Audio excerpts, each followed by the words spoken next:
Welcome to The Explainer. Okay, so today we're looking at something you probably have sitting right there on your desk. Or, maybe you peeled one off a fresh apple this morning. We're talking about the simple, everyday office label. But let me tell you, the 150-year origin story behind that little piece of sticky paper, it is anything but simple.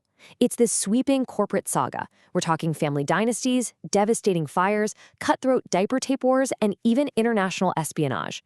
Okay, let's dive right into this.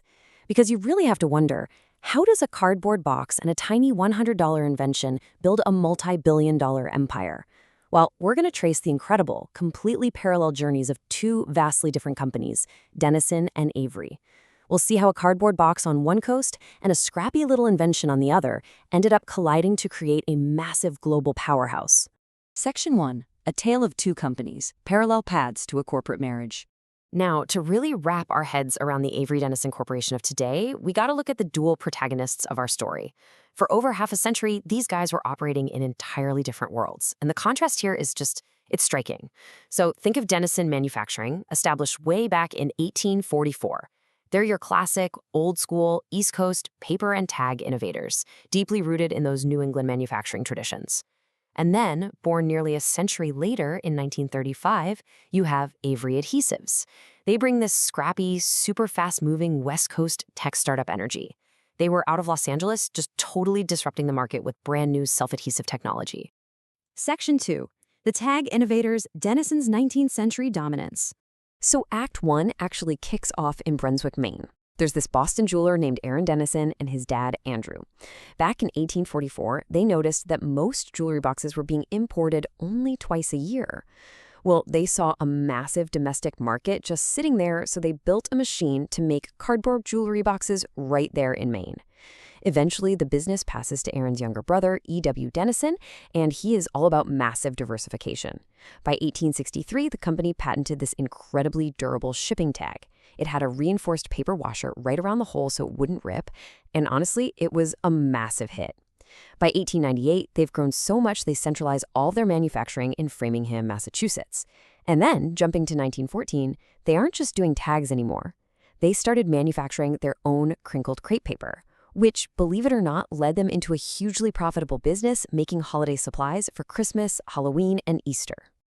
10 million. Just think about that number for a second. 10 million. That is the exact number of shipping tags Dennison sold in 1863, the very first year they patented that paper washer design. I mean, it fundamentally transformed them overnight, from this niche little jewelry box maker into an absolute titan of the marking industry. But here's the thing, Dennison wasn't just known for paper goods. They were actually total pioneers in how a corporation should even be run. When E.W. Dennison's grandson, Henry S. Dennison, took over as president in 1917, he brought these incredibly progressive New Deal-era reforms right to his factory floor. We're talking reduced working hours, established health services and personnel departments, he created an unemployment fund, and even instituted non-managerial profit sharing. His scientific management theories were so highly regarded that he literally went on to advise President Franklin D. Roosevelt's National Recovery Administration during the Great Depression. Pretty wild, right? Section 3. The Sticky Disruptor. Avery's Scrappy High-Tech Rise. All right, now we're going to shift gears from the industrial East Coast over to sunny 1935 Los Angeles. Meet R. Stanton Avery. Using a less than $100 investment from his future wife, Dorothy, which is just an amazing detail, he founded Coom Clean Adhesive Products, using machinery he literally built himself. Now, what's really interesting here is the whole concept of self-adhesive. Before Stan Avery, labels were either pre-gummed or you had to apply them with messy glue. You had to lick them or wet them. But Avery pioneered labels that stick without needing to be moistened at all. He fundamentally improved the die-cutting manufacturing process, and in doing so, he basically created an entirely new commercial market out of thin air. Avery's rise was absolutely explosive. But, it wasn't without its hurdles.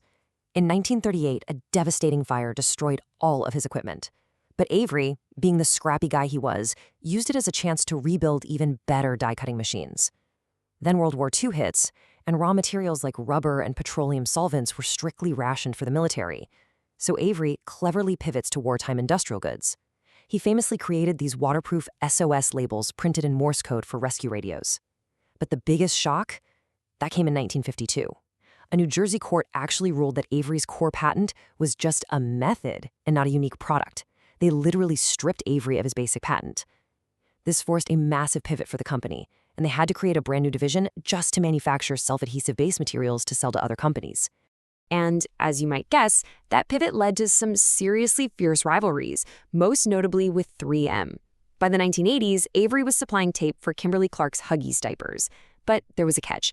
Avery's diaper tape contained a tiny piece of plastic that could potentially fall off, and obviously you don't want a baby swallowing that. 3M, on the other hand, developed a much safer one-piece tape for Procter & Gamble's Pampers. So Kimberly-Clark drops Avery and jumps ship to 3M. This sparked a high-stakes, all-out diaper tape war that forced Avery into a massive restructuring just so they could develop their own one-piece tape and fight back for their market share. Section 4. The long-awaited merger, a rocky honeymoon. So by the late 1980s, both Avery and Dennison were suffering from depressed earnings, but they definitely weren't strangers. Actually, they'd been flirting with joining forces for decades. As far back as 1941, Dennison had actually become one of Avery's customers after a patent dispute. Now, 50. That is the number of years it took from their very first negotiation in 1941 to finally tie the knot. Back then, Dennison balked at Stan Avery's asking price of $200,000. But finally, in the spring of 1990, the deal went through.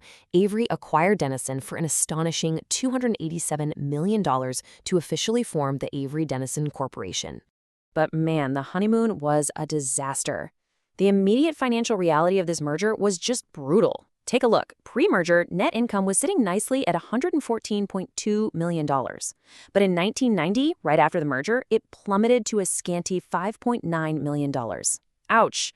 A mild economic recession hit at exactly the wrong time, and Avery's leadership quickly realized that Dennison's domestic businesses were just full of deep inefficiencies, and their overseas operations were practically bleeding money. So the crucial point here is that drastic action was needed to save the newly minted Avery Dennison Corporation. CEO Charles Chuck Miller had to execute a ruthless but completely necessary restructuring. Step 1, he hired consultants to spin off or liquidate roughly $350 million in unprofitable Dennison divisions. Step 2, he had to eliminate 1,800 jobs to consolidate the workforce, and at the same time he brought in time-based management to shrink inventory. Step 3, he sharpened the company's focus heavily on new R&D. And that research and development push, it eventually gave us innovations like the nation's very first self-adhesive postage stamp and those cool on-battery power testers. And it worked. By 1995, profits had burgeoned right back up to over $143 million. Section 5. Espionage and global expansion, navigating the messy realities. All right, so the newly stabilized Avery Dennison was now facing a threat that feels like it's straight out of a spy novel. I mean, imagine spending millions of dollars on research and development to perfect the chemistry of your adhesives, only to realize that someone on the inside is quietly slipping your proprietary formulas to a massive international rival. Seriously, what happens when your most valuable trade secrets just walk right out the front door? Well, unfortunately, that's exactly what happened in the late 90s. In 1997, Avery Dennison filed a massive lawsuit against a Taiwanese firm called 4 Pillars. It turns out a trusted Avery Dennison researcher named Victor Lee was secretly acting as a paid consultant for 4 Pillars. He was actually smuggling highly valuable, top-secret chemical formulations right out of the lab. We're talking the formulas for their hard-won diaper tape, their self-stick postage stamps, and those new battery labels. The whole thing was incredibly dramatic, and it even resulted in the arrests of top 4 Pillars executives right here in the U.S. Notably, this was the very first case ever tried under the brand new 1996 Economic Espionage Act. The fallout from this was monumental. Fast forward to the year 2000. A jury in Avery Dennison's civil suit awarded the company a massive $40 million in damages. It was a huge legal victory. More importantly, it proved that Avery Dennison was willing to fiercely protect the technological edge they had spent literally a century and a half building. And with their technology finally secure, the company really doubled down on aggressive overseas expansion under the leadership of Philip M. Neal. They formed a major European joint venture in 1999 for office products. Then in 2002, they acquired the privately held German company Jackstedt for $295 million. They pushed incredibly hard into Asia, eventually becoming the largest manufacturer of pressure-sensitive label stock in all of China. Through surviving devastating fires, patent losses, diaper tape wars, bad mergers, and literal corporate spies, they reached a staggering $3.8 billion in sales by 2001. And get this, 40% of their revenue was coming from outside the United States. They had truly weathered every single storm to become a global behemoth. So think about this. The next time you're sitting in the office or at the grocery store and you peel a simple self-adhesive label off its backing, ask yourself, what 150-year history are you holding in your hand? Because you aren't just holding sticky paper. You are holding the legacy of Maine cardboard box makers, Los Angeles tech disruptors, and a fiercely fought battle for global dominance. Thanks for joining me on this explainer, and keep exploring the fascinating stories behind the everyday items all around us.